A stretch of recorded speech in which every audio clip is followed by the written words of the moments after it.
ഇന്ന് 10ാമത് ഇന്റർനാഷണൽ യോഗ ഡേയുടെ ഭാഗമായി ഇവിടെ എത്തിച്ചേർന്നിരിക്കുന്ന എല്ലാവർക്കും എൻ്റെ നന്ദിയുണ്ട്.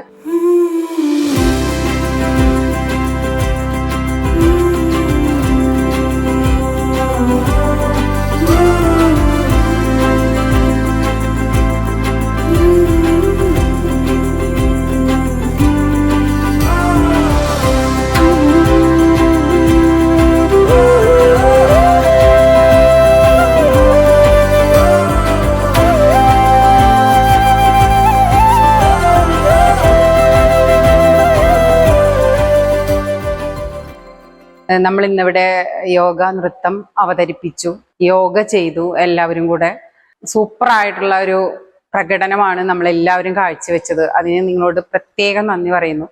നമ്മൾ ഇത്ര ഗ്രാൻഡ് ആവുമെന്ന് ഒട്ടും വിചാരിച്ചില്ല. പക്ഷെ എല്ലാവരും കൂടി കോപ്പറേറ്റ് ചെയ്ത് അത് സക്സസ്ഫുൾ ആക്കി തന്നു. അതിന് ഒരുപാട് നന്ദിയുണ്ട്. എനിക്ക് ഒന്ന് മാത്രമേ പറയാനുള്ളൂ, ഇനിയും ഒരുപാട് പേര് യോഗയിലേക്ക് കടന്നു വരാനാണ് ഞാൻ വീണ്ടും പറയുന്നത്. അതുകൊണ്ട് എല്ലാവർക്കും ഇന്നൊരു ഹാപ്പി ഇന്റർനാഷണൽ യോഗ ഡേ ആശംസിക്കുന്നു.